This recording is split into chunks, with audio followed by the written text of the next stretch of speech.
This is us. Crook Springs. In between, you got the Wasatch Mountain Range. As rocky and hard and high as any you'll ever come across. And which this time of year is gonna be all but impassable. But you're likely to never get to it due to what's roaming on all sides. If the outlaws don't murder you, you got your Utes, Paiute, Shoshone, Grizzlies, Wolves, riled up Mormons. Our kingdom of God holds strong. It will cleanse and purify the world from wickedness.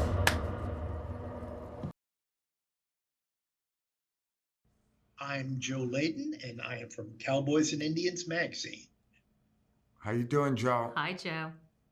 Very fine. I hope you two are holding up under the rigors of this viral junket or virtual junket. I don't know what the correct term is. Choose your poison. There you go. There you go. Okay. When you were doing a fact-based story, obviously you have to invoke some dramatic license, now and then. But was there a real-life incident in this time period, in this drama, that you both looked at each other and said, no one's going to believe this. No one is going to believe this actually happened. Yeah, that would be in the case of Primeval, the Mormon Meadows Massacre, which was a real massacre that occurred in 1857 in southern Utah, in which members of the Nauvoo Legion, which was Brigham Young's army, Mormon army, attacked a group of pioneers who were moving from Arkansas to California. And during the course of that attack, about 150 men, women, and children were killed. The Mormons that were involved in this massacre coerced some Native American folks to get involved in that. Some of the Nauvoo Legion, the Mormons, disguised themselves as members of this Native American tribe in an attempt to divert attention. And when I started to learn about the Meadows Massacre, which I didn't know about, I was a bit shocked and deeply compelled to learn more. And the Meadows Massacre is sort of the inciting incident of American Primeval. We show it for all in its true barbaric reality. But we also try and peel back the layers a bit deeper and look at how things got to that point. It was a real flashpoint. It was a horrific moment in American history. And we try and explain how Brigham Young got to a point where he felt that his best option was to attack this wagon train. And from the Native perspective on that, we absolutely believe it and know that it was worse. So Julie, while you were looking over the script, what struck you as insightful? What was the first thing you said, okay, I can work with this project because they got this right off the bat? The amount of language that's in the script. When I first started going through the script, it ends up that there's 3,700 words in Native languages in this series. I was able to engage linguists and historians and different people to really come in. And, it's to basically give actionable and authentic information to help the director build the vision and the story. Honestly, the beautiful part of such a gritty story is that Natives, the bar is really high in the industry now on really engaging Natives in their own narrative and in their own story. And so we were able to go into these communities, and that's a level that, it's a level of commitment from Pete, and it's also a level of commitment from Netflix. And so that we're able to bring in artisans and the right people that we need to help tell their own story. And that's really something, that I'm quite frankly, I'm really excited about, and it's moving forward. And it's because of people like Peter and because of streaming companies like Netflix that we're going to do this. Peter, were there ever days on the set where you just found yourself thinking, I can't believe I'm getting away with this? Yeah, I guess probably every day I felt that way a little bit. And I feel that way about just in general being lucky enough to have this career that I'm having. If you had told me 30 years ago that I was going to be able to do this for a living and sit around in little rooms and make up stories and convince people to come and be a part of them and figure out how to pay for them and get them made and have, present them to the world and have people respond well, more times than not, I would have told you were crazy. That's never going to happen. That's absurd. That's magical thinking. And I feel really grateful to be able to do this. And I felt it every day of American Primeval. I feel it right now. And I'm just very grateful to be able to have this career that doesn't really make any sense on paper when you really break it down and think about what it is that we do, and I'm just, again, it's just really kind of cool to be able to come up with stories and find people, whether it's Netflix or Universal or Sony or whoever it is, that will support you and will encourage you and find people like Julie that'll, you can creatively partner with and have these really incredible life experiences. So I'm just grateful for all of it. Julie, can you point to a time, maybe a specific movie, a specific television drama, where you really got good and pissed off about the depiction of Native Americans? I don't know if I would call it angry. I would call it confusion. So when I was growing up, my dad was a cowboy. I'm Osage. And so, and he was, he was very active in our culture, and he was a rancher, and he rodeoed. And so I remember being about 4 years old and sitting in front of the TV at my grandmother Shrikax's house. And my dad came walking in, and so he said, I'm going to have to go back out. He'd come in for lunch. And I remember when he was getting ready to leave because he was a cowboy, I said, you don't kill Indians, do you? And my dad looks at me and he says, no. And then he sits down and starts explaining to me kind of who we are and what occupation is and what I'm looking at on the TV. Now, I never thought I was going to be in the film industry. I would tell you that I have had a lot of great projects in my life and an interesting life of projects and art and, but I have fallen into every one of them. And when it came to TV and film, and I got into the first project that I worked on, I kind of fell into it and really started understanding the industry.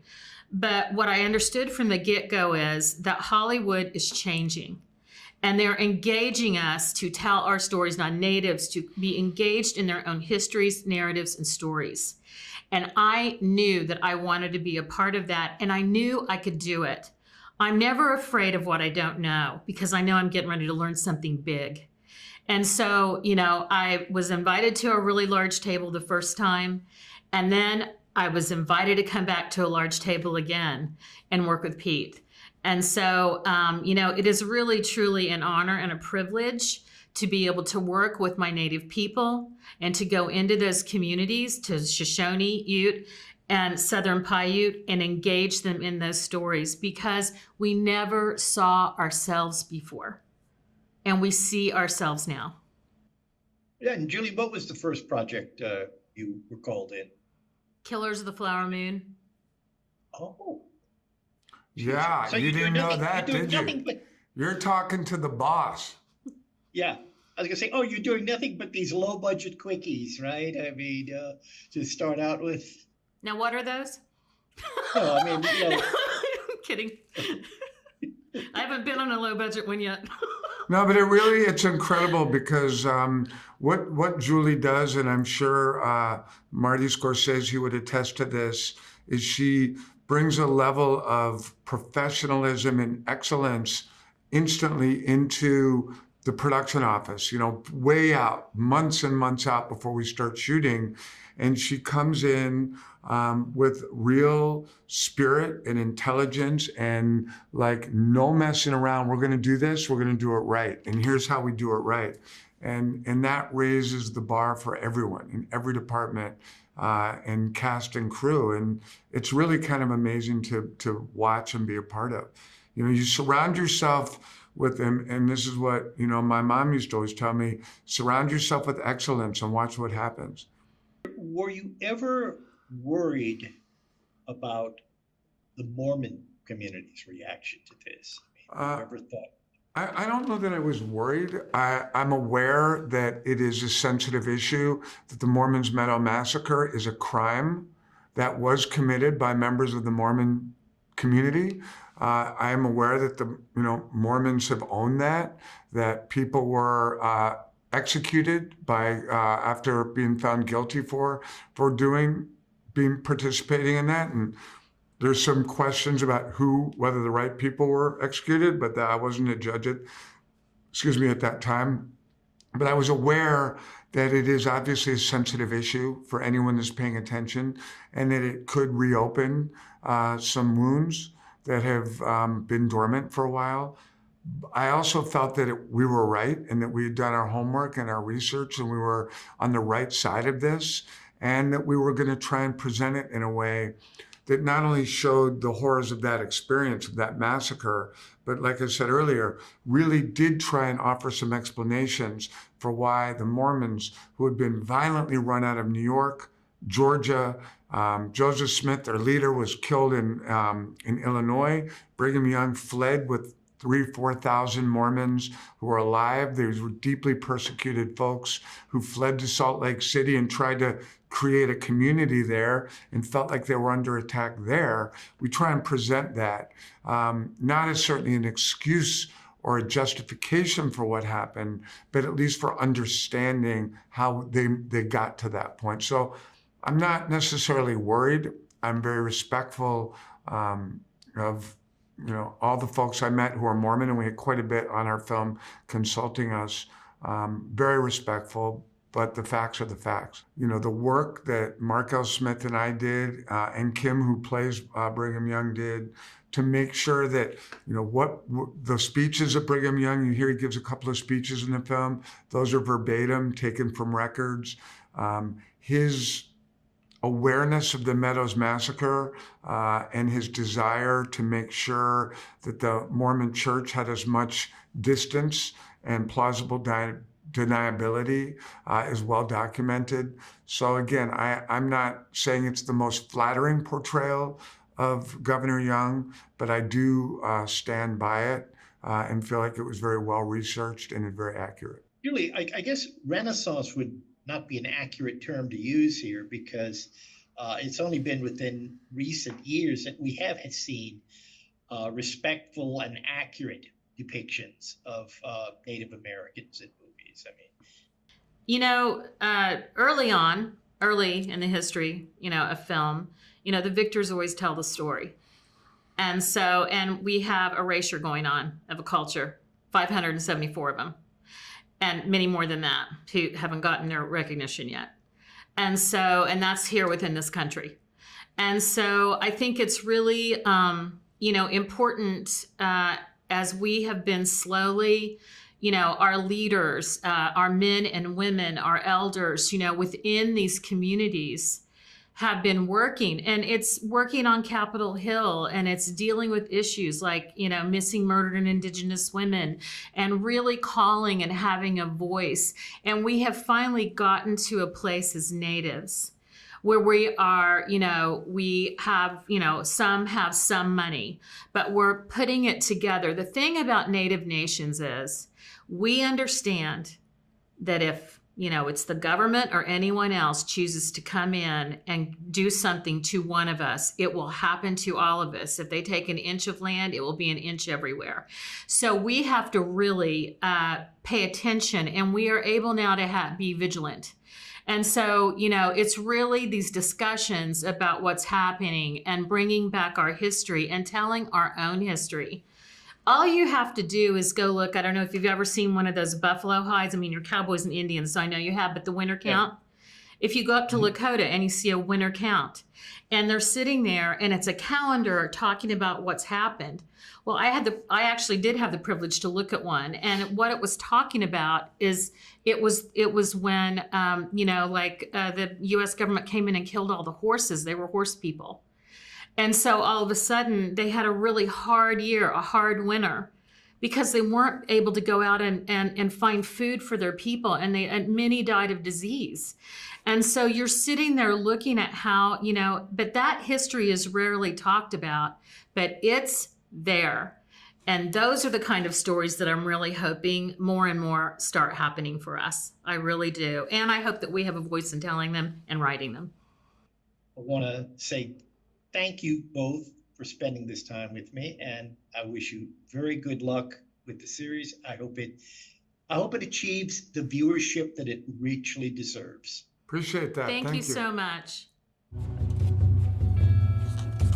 The more time I spend here trying to make sense of this place, the more I lose myself within it.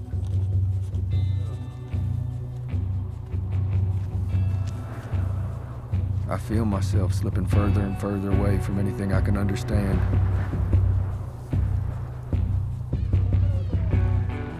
Peace and innocence are losing a battle to hatred and fear. Peace is now the great shrinking minority.